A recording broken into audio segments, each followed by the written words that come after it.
On-the-scene coverage of ACC 2015 is supported by Effian.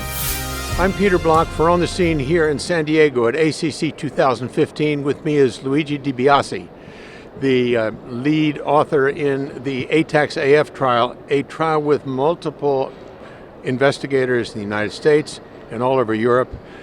Luigi, tell me about this trial. What is this trial about? Ablation versus amiodarone, as I understand it. Thank you very much. First of all, I would like to thank all the co-authors and the principal investigator, Dr. Natale, for giving me the opportunity to present this trial. So this trial is a trial that has enrolled patients with left ventricular ejection fraction dysfunction. So these are all patients with heart failure that are implanted with a device, either an ICD or a CRTD, that develop atrial fibrillation. And these patients are randomized to amiodarone treatment versus ablation treatment.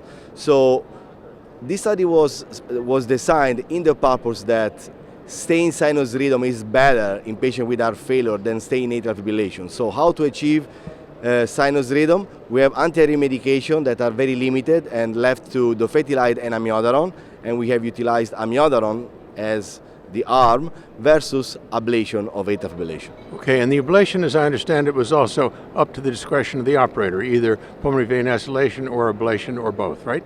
Yes, the ablation was left to the discretion of the operator and was at least confined to pulmonary vein isolation, but the operator could do more, the so-called PVI plus, which included for some the roof, the posterior wall, the coronary sinus. Okay, so tell me what you found.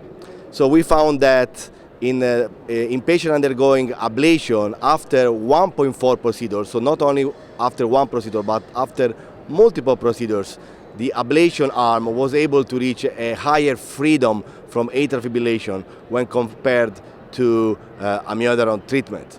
So ablation is better than amiodarone, but when I looked at the data, I also saw that the ejection fractions in patients that had sinus rhythm were improved. Would you comment on that?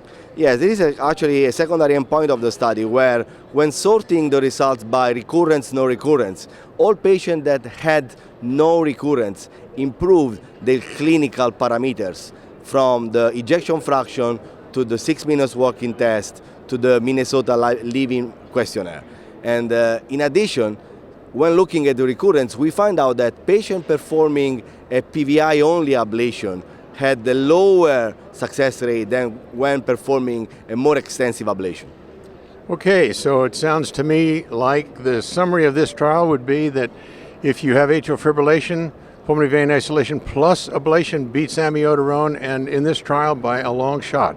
Thank you very much, Luigi. Thank you so much.